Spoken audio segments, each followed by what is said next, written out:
sesali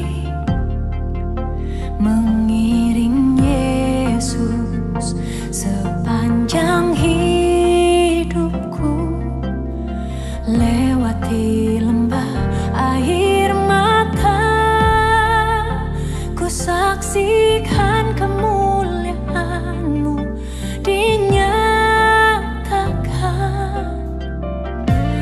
Berapapun harga yang harus ku bayar, ku kan tetap setia melayani, mengasihi-Mu, mengiring-Mu seumur hidupku.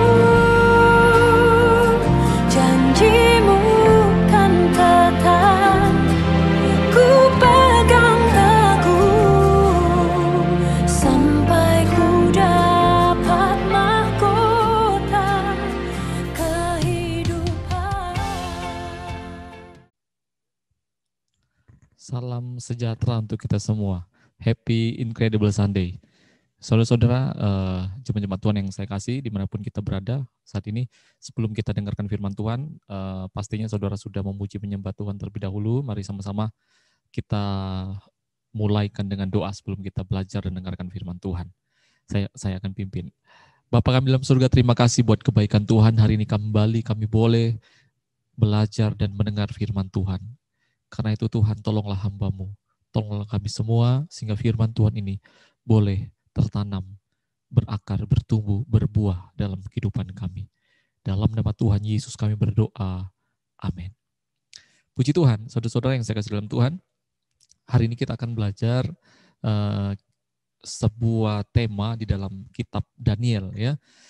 Mungkin beberapa minggu depan kita akan belajar satu buku tentang kitab Daniel, saudara-saudara. Nah, hari ini kita akan melihat kitab Daniel khususnya pasal 1 dan pasal 2. Saya menghimbau saudara-saudara bisa melihat Alkitab saudara, ya, kitab Daniel pasal 1 dan pasal 2. Nanti saudara juga bisa mengulang-ulang cerita ini di rumah, ya. Baik, kita akan mulai. Kita lihat apa yang bisa kita pelajari dan apa yang ingin Tuhan sampaikan pada hari ini lewat pembelajaran kitab Daniel. Kitab Daniel pasal 1 dan pasal 2. Yang pertama kita akan baca dulu, kita akan lihat di dalam pasal 1 ayat yang pertama. Demikian firman Tuhan. Pada tahun yang ketiga pemerintahan Yoyakim, Raja Yehuda, datanglah Nebukadnezar, Raja Babel ke Yerusalem, lalu mengepung kota itu. Nah, saudara-saudara, ada beberapa alasan kenapa sampai Raja Babel, ya, raja yang pertama kali berkuasa di bumi, ya, menguasai banyak belahan bumi, ya, yaitu Raja Nebukadnezar, ya, dia pergi ke Yerusalem dan mengepung kota itu. Ya. Kenapa ini sampai terjadi? Kalau melihat dalam sejarah, yang paling dekat adalah karena, ya, ada 3 raja terakhir yang memerintah di Yehuda, ya, yaitu Raja Yoyakim, Yoyakin, dan Zedekia. Ya, Nabi Yeremia memberitahukan, ya, nabi-nabi yang Tuhan pakai memberitahukan apa yang harus mereka lakukan, tetapi raja-raja tersebut tidak mendengarkan, tidak mengindahkannya. Nabi Yeremia mengatakan jangan bergabung kepada Mesir, pasukan Mesir. Ya, Yehuda malah bergabung dengan pasukan Mesir. Akhirnya saudara, benar, inilah yang terjadi, ya. Kalau melihat alasan historis, lalu juga kalau melihat alasan historis, kita tahu bahwa sebenarnya ini adalah janji Tuhan kepada Daud, ya. Kalau kamu setia, keturunan kamu setia, saya akan jaga Israel. Tetapi Salomo, ya, mulai tidak setia dan Tuhan bilang kerajaannya akan pecah. Nah, inilah yang terjadi. Ini kalau kita lihat dari sudut pandang sejarah. Tetapi kalau kita lihat dari sudut pandang rencana Allah, sungguh sangat berbeda, saudara, ya. Tuhan ciptakan manusia supaya Tuhan dan manusia bisa punya hubungan yang erat, berkomunikasi, punya interaksi. Ya. Manusia mengenal kehendak Tuhan. Ini tujuan penciptaan manusia. Lalu manusia gagal, manusia pertama gagal, saudara. Tuhan coba, Tuhan pakai, saudara. Ada Nuh, ada Abraham, dan lain-lain sebagainya. Tuhan pakai supaya apa? Supaya membawa manusia kembali mengenal Allah kembali. Memiliki hubungan yang baik lagi dengan Allah. Termasuklah kisah yang akan kita baca di dalam Daniel pasal 1 dan pasal 2. Ya. Kenapa Tuhan izinkan Yerusalem, ya, kerajaan Allah, umat pilihan Allah, ya, harus kembali ke Babel, saudara, ya, karena ada alasan Allah, ada rencana Allah, ya. Nah, kita akan lihat dalam ayat-ayat selanjutnya. Di dalam ayat 2, saudara, Tuhan menyerahkan Yoyakim, Raja Yehuda, dan sebagian dari perkakas-perkakas di rumah Allah ke dalam tangannya. Semuanya itu dibawanya ke tanah Sinear, ke dalam rumah dewanya. Perkakas-perkakas itu dibawanya ke dalam perbendaharaan dewanya. Nah, saudara, ya, jadi alat-alat rumah bait suci Allah itu dibawa ke Babel. Sinear itu nama lain dari Babel. Nah, saudara, kalau kita melihat dari letak posisinya, ya, saat ini Sinear atau Babel itu, ya, karena dia adalah bagian selatan dari Mesopotamia, maka dia saat ini adalah di sini, saudara. Ya, Baghdad. Baghdad itu sekarang adalah Irak, saudara, ya. Nah, saya tidak bacakan beberapa ayat, nanti saudara boleh lihat juga di dalam Alkitab saudara sekarang, ya. Kejadian 10 ayat 10, 11, 14, ya, ini tentang pertama kali nama Babel, saudara, ya. Nama Babel muncul, ya, di mana manusia ingin menyombongkan diri, ya, ingin membuat bangunan yang tinggi, ya, ingin mulai diakui, saudara, merasa bisa, saudara. Inilah kejadian Babel, saudara, ya. Kalau kita melihat dalam historis di dalam kitab-kitab awal, Kejadian, Keluaran, dan lain-lain sebagainya, saudara. Nah, saudara lihat, jadi kita bisa menyimpulkan dari kejadian ini bahwa sebenarnya Tuhan kembali mengutus Israel ke Babel, tanah Sinear, ya, tanah di mana manusia merasa sombong dan mau menyaingi Allah, ya, hanya dengan satu tujuan, yaitu supaya manusia bisa kembali mengenal Allah. Ini tujuannya, saudara, ya. Ini tujuannya. Nah, saudara-saudara, pelajaran apa yang kita bisa ambil, ya?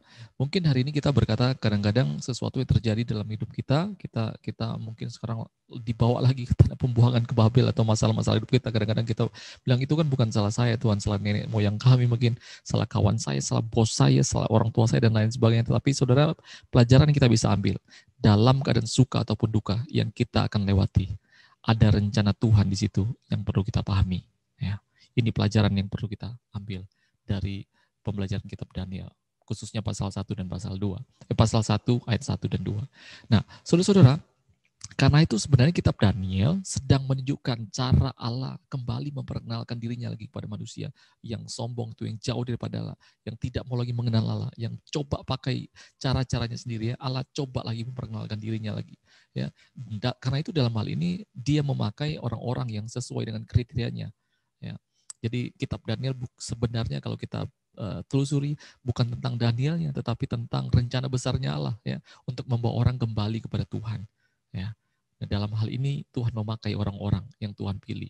Nah, yang seperti apa orang-orang yang mau dipilih Tuhan? Maukah saudara juga menjadi bagian dalam rencana Allah? Maukah saudara juga dipakai Tuhan di zaman ini, saudara? Nah, ya, kalau saudara mau, saudara, yang pertama, ya, ini kita khusus pasal 1 dan pasal 2. Kalau saudara mau, yang pertama, saudara haruslah seorang yang suka belajar atau orang yang mudah diajar, ya. Kita lihat ayat 3, pasal 1 ayat 3. Lalu raja bertitah kepada Aspenas, kepala istananya, untuk membawa beberapa orang Israel yang berasal dari keturunan raja dan dari kaum bangsawan. Nah, saudara, kenapa diambil dari kaum keturunan raja dan kaum bangsawan? Karena kaum keturunan raja dan kaum bangsawan Israel itu dididik, saudara, terdidik, ya. Jangan bicara orang Israel, ya. Kita punya raja-raja di dunia, presiden sekarang juga kita tahu, ya, anak-anak presiden mereka terdidik dengan baik sekali, ya. Di dalam Ulangan 17 ayat 18 sampai 20 atau ayat sebelumnya, saudara bisa lihat bagaimana tata cara mendidik, ya, orang-orang atau raja-raja dan keturunannya. Kita baca ayat yang ke-18 saja. Apabila ia duduk di atas tahta kerajaan, maka haruslah ia menyuruh menulis baginya salinan hukum ini menurut kitab yang ada pada imam-imam orang Lewi. Itulah yang harus ada di sampingnya dan haruslah ia membacanya seumur hidupnya untuk belajar takut akan Tuhan Allahnya, dengan berpegang pada segala isi hukum dan ketetapan ini untuk dilakukannya.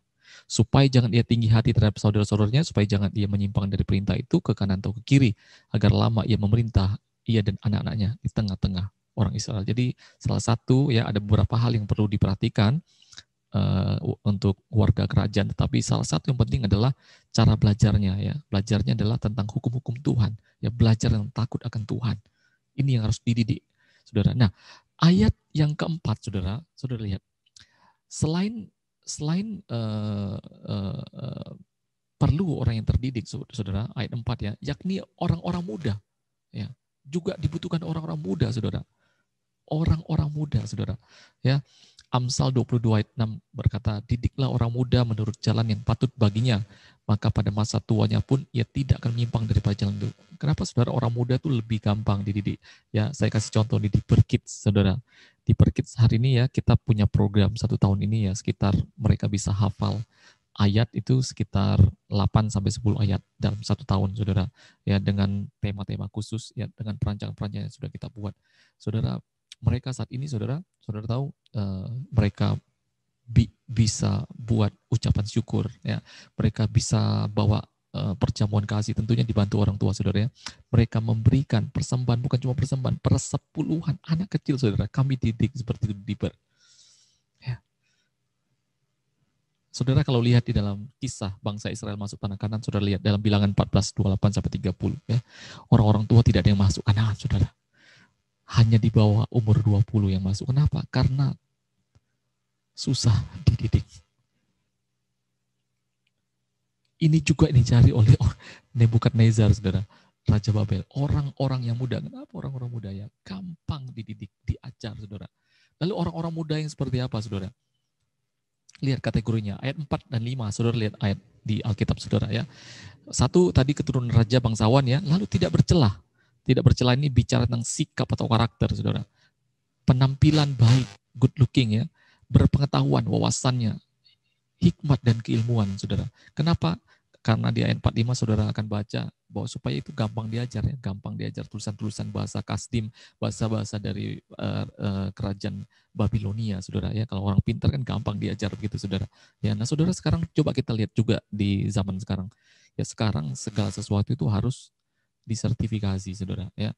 Saudara mau berpenampilan baik, saudara harus sertifikasi ya. Ada jemaat kita berapa orang punya sertifikasi untuk membuat good looking gitu ya, untuk kuku mungkin, mata, alis segala macam, cara berjalan dan lain-lain sebagainya. Untuk wawasan saudara perlu pendidikan, perlu sekolah dan lain sebagainya, saudara. Semua sekarang perlu disertifikasi. Nah, saudara lihat, ini saya kasih satu data ya, di World Economy Forum 2015 tahun 2025 itu dikatakan akan terjadi seperti ini, saudara ya. Jangankan 2025, saudara, sekarang baru 2021, saudara lihat, ini semua sudah ada. Nah, bayangkan, saudara bisa bayangkan ya, ini tantangan-tantangan kita yang sedang kita hadapi. Nah, gimana kalau kita tidak belajar, saudara? Nah, tetapi yang ingin saya sampaikan, saudara, maukah saudara jadi bagian dalam rencana Allah? Maukah saudara dipakai Tuhan? Anda tidak perlu khawatir kalau Anda adalah orang yang masuk kategori suka belajar, mudah diajar. Anda akan dipersiapkan Tuhan seperti Daniel dipersiapkan Tuhan. Saudara juga dipersiapkan Tuhan. Saudara lihat ini. Allah mempersiapkan Daniel, saudara. Ayat 17. Kepada keempat orang muda itu, Allah memberikan pengetahuan dan kepandaian tentang berbagai-bagai tulisan dan hikmat. Sedang Daniel juga mempunyai pengertian tentang berbagai-bagai penglihatan dan mimpi. Sudah lihat ya, bukan cuma Tuhan siapkan yang mereka butuhkan. Daniel dapat bonus, saudara, penglihatan dan mimpi. Kenapa? Karena hari itu ya kebutuhan pendidikan, kebutuhan zaman itu yang sangat cukup penting, saudara, adalah tentang penglihatan dan mimpi, ilmu-ilmu tentang penglihatan dan mimpi. Inilah yang terkenal di Babilonia ya, orang-orang Kasdim ya, mereka terkenal dengan hal ini. Daniel diberikan hal ini, saudara. Hari ini, saudara, kita ada di 4.0 atau berapa? Mungkin sudah ada yang masuk 5.0 atau 6.0, hidup di era digital yang begitu canggih, saudara. Saudara, apa yang dibutuhkan zaman ini? Saudara, kalau saudara adalah orang yang suka belajar, belajarnya apa tadi? Hukum-hukum Allah tentunya, saudara. Saudara akan dipersiapkan Tuhan juga dengan hal-hal yang besar, saudara. Buktinya, saudara, coba saudara lihat pasal 2 ayat 1. Pada tahun yang kedua pemerintahan Nebukadnezar, bermimpilah Nebukadnezar, karena itu hatinya gelisah dan tidak dapat tidur. Saudara lihat, Tuhan kasih ilmu tentang melihat mimpi, maka kebutuhan hari itu pun muncul tentang mimpi, saudara.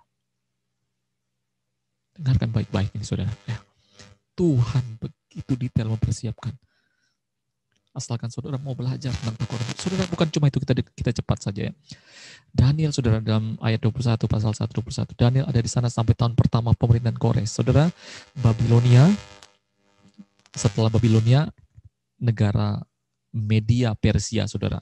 Kores ini adalah raja keempat, ya, Nebukadnezar, Belshazzar, ya, Darius dan Kores, saudara. Bayangkan di 4 generasi kepemimpinan di 2 negara yang berbeda, saudara. 3 negara, saudara. Daniel masih eksis, saudara. Ya, kalau sekarang mungkin jadi menteri, jadi penasihat presiden di 4 generasi presiden yang berbeda, ya. Atau saudara mungkin jadi orang kepercayaan bos di berbagai-bagai bidang bos, berbagai-bagai model bos dan lain sebagainya. Saudara, lihat ini. Orang yang mau belajar takut akan Tuhan. Makanya saudara, Amsal 1 ayat 7 mengatakan, belajarlah ilmu takut akan Tuhan, ya. Permulaan pengetahuan itu adalah takut akan Tuhan. Amsal 1 ayat 7, ya. Maka kriteria pertama kalau saudara mau dipakai Tuhan di zaman ini, belajar ilmu tentang takut akan Tuhan. Itu yang pertama. Yang kedua, saudara, kalau saudara ingin dipakai Tuhan di zaman ini, saudara haruslah orang yang memiliki ketetapan, keteguhan, atau prinsip, saudara. Ya, ketetapan hati. Kita lihat ayat 8, pasal 1 ayat 8. Daniel berketetapan untuk tidak menyedihkan dirinya dengan santapan raja dan anggur yang biasa diminum raja. Dimintanya kepada pemimpin pegawai istana supaya ia tak usah menyedihkan dirinya. Saudara, ingat baik-baik ya, makanan di Babel itu makanan yang bertentangan dengan hukum-hukum Allah, ya. Dan saudara juga perhatikan, menolak santapan raja itu berarti tidak taat sama Nebukadnezar, tidak taat sama raja, itu punya risiko, saudara. Risikonya mungkin masalah jabatan dan juga bisa sampai kematian, saudara.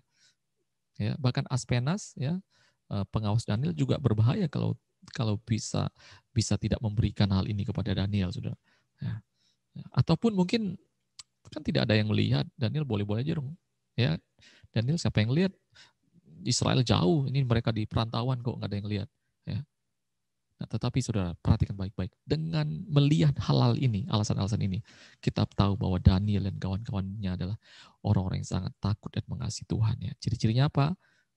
Ya, mereka teguh, ya, punya ketetapan hati untuk memegang apa yang mereka pelajari. Ya. Ayat 9, saudara lihat apa yang mereka dapatkan. Maka Allah mengaruniakan kepada Daniel kasih dan sayang dari pemimpin pegawai istana itu.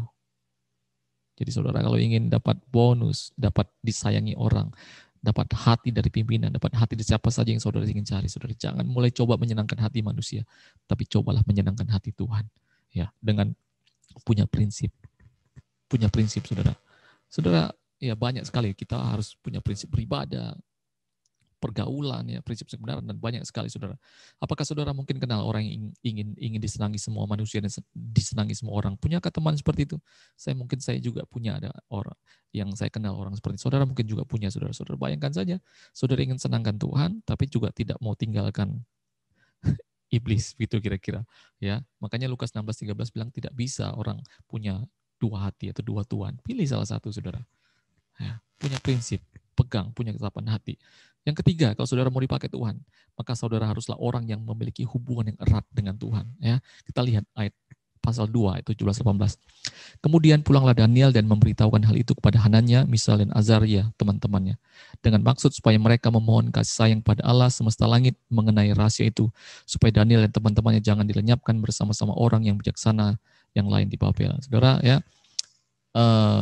raja dapat mimpi, raja minta supaya diartikan kalau tidak semua orang bijaksana itu dibasmi, saudara. Daniel juga bisa kena, saudara. Karena itu ketika Daniel tahu ini, dia mohon, dia ngadep raja dan minta waktu. Dan waktu dia diberikan waktu, dia kasih tahu teman-temannya. Dan apa yang mereka lakukan? Berdoa.